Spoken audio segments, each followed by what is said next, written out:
What do you know? What do you know, YouTube? Tell y'all what I know. I've been a little under the weather and ain't felt like doing nothing. So, been slacking on the videos.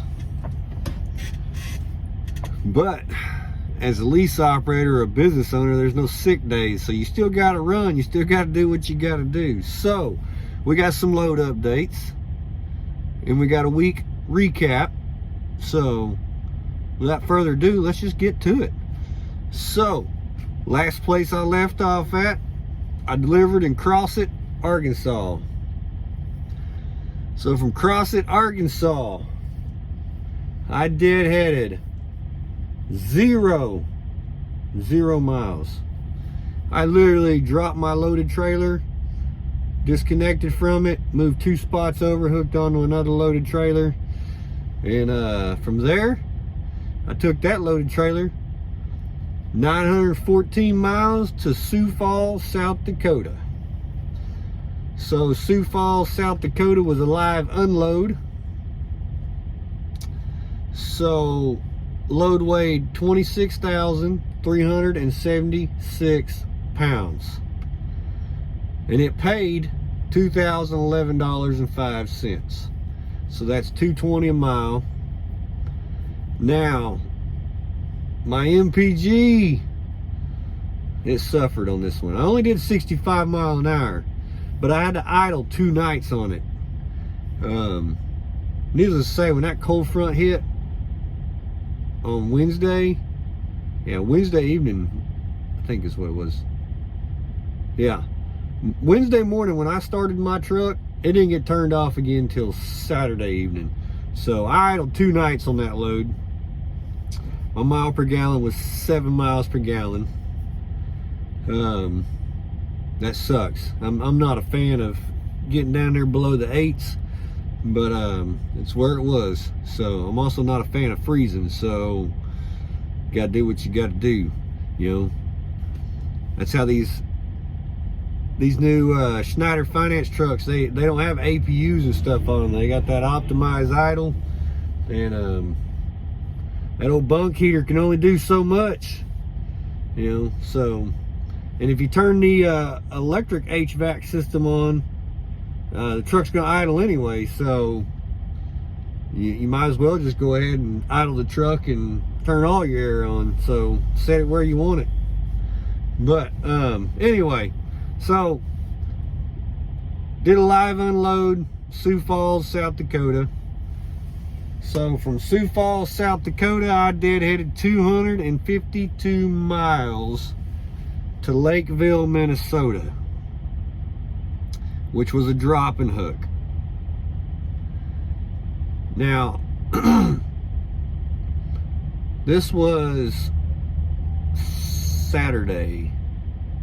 Yeah, Saturday. I delivered that load Saturday morning, and then I was having a hard time finding something to pick up over the weekend, so my options was very slim pickings over the weekend. So anyway, like I said, I deadheaded 252 miles to Lakeville, Minnesota. Sorry, man. Lakeville, Minnesota, and from Lakeville, Minnesota, I ran 822 loaded miles to Maumelle, Arkansas. So back to Arkansas, which was a drop and hook. So 1,074 total miles on that one. Load weighed 27,125 pounds. And it paid $1,762.97. Now that's a rate per mile of $1.64 a mile. Now, my MPGs on this one, 8.3. Now, on this load here, I ran 68 miles an hour because I needed to get it off by today because everything I got going on tomorrow. I didn't want to sit on it another night and then deliver it in the morning. I wanted to have it off before I finished my day out today. So, I did kick it up a little bit. But good thing was by the time I got to Des Moines, Iowa, which is where I stayed the night at on that one, it was over like 30 degrees whenever I got there. So the bunk heater can handle that. So I got the bunk heater kicked up and was able to turn the truck off. So it only idled a little bit through the night that night. So that helped. So 8.3 miles per gallon on that one. So how did we do for the week? So I ran 5 loads. Average weight for the week was 27,045 pounds. So a little heavier than what I normally run. 7.8 miles per gallon for this week. A little lower than what I normally run on that. But when you get into these winter months and you start running up in the northern states and stuff like that, or you start getting into the real hard cold, that winter blend fuel doesn't tend to get as good a fuel mileage. And then also whenever it gets as cold as it is and you got a truck with optimized idle, you know, you're going to idle quite a bit more. So 7.8 miles per gallon this week. Now the real numbers. I ran 3,418 miles this week. My revenue for the week was $6,906.77. So that's a rate per mile of 202 a mile. Not quite as high as I would have liked for it to have been, but not bad either. And just to kind of shed a little light on it, $6,906.77 is the best I've ever done as a solo operator. So there's some money to be made here. A lot of it depends on where you want to run at. You gotta be willing to run where people don't want to run, and you gotta be willing to run. I mean, I ran 3,400 miles, over 3,400 miles in 7 days, and I still got time left on my clock. As y'all know, I recap just to kind of give y'all an idea. Day 7 is in the books. 3,418 miles, and I had 60 hours and 10 minutes of on-duty time. So that leaves me with, well, 60 hours, 10 minutes, and 57 seconds. So that left me with 9 hours and 49 minutes and some seconds to run tomorrow. Now, after tomorrow, I start recapping Monday's hours and then Tuesday's hours, and then that's kind of how it works. Like, so I ran 7 hours and 15 minutes last Monday. I get that back Tuesday morning.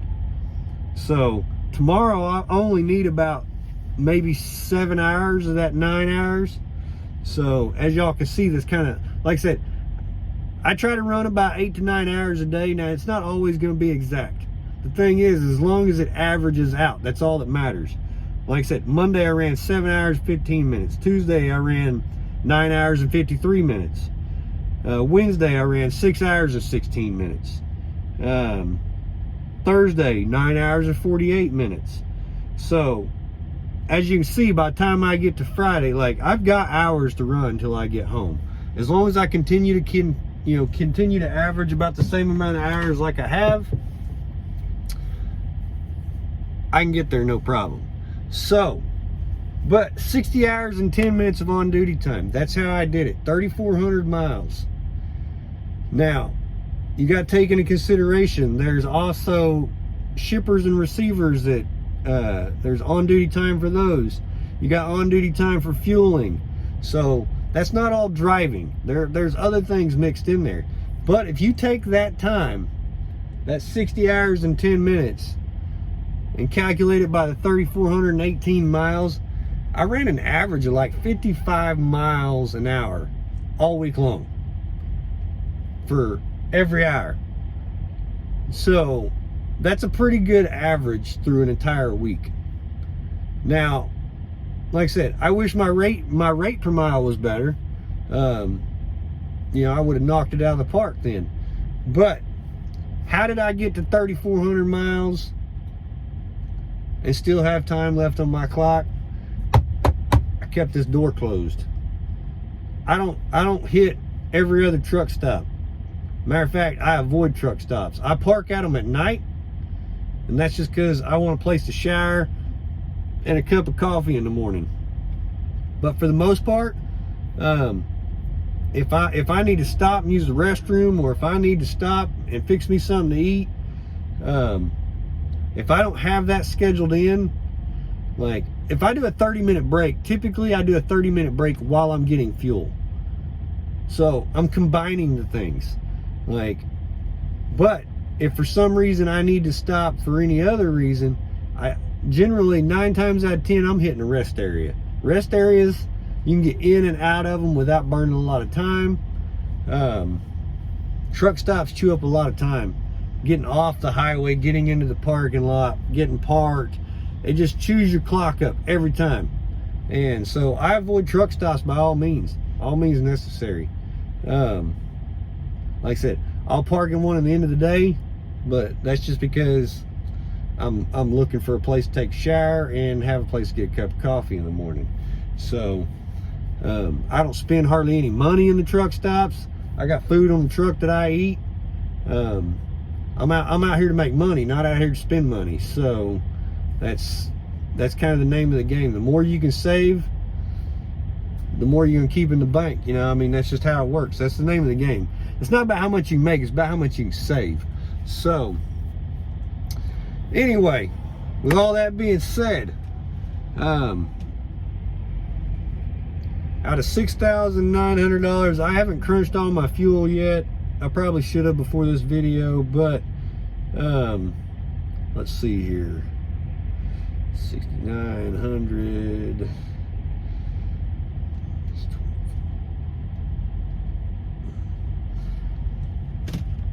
I'll probably net $4,500 this week. So it's not a bad week.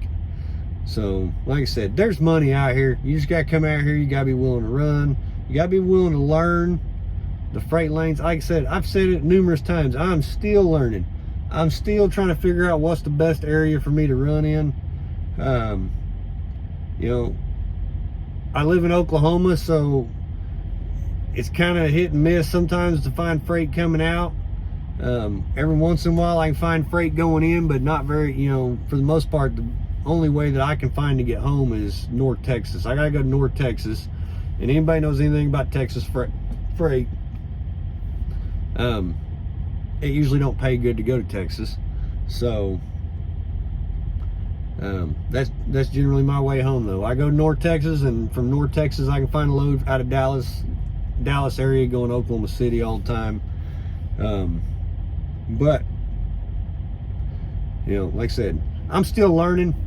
I'm starting to kind of get a little better idea of how to run. But so yeah, that's what I got for y'all. I'm rambling now. My head's in a fog. It's time to take some medicine and lay down and call it a night. If everything goes well, I kind of got a little surprise on the next load, so stay tuned for that. And like always, man, y'all be safe, stay warm. You know, if y'all are still hanging around at this point, man, y'all are some of the best followers I got right there, man.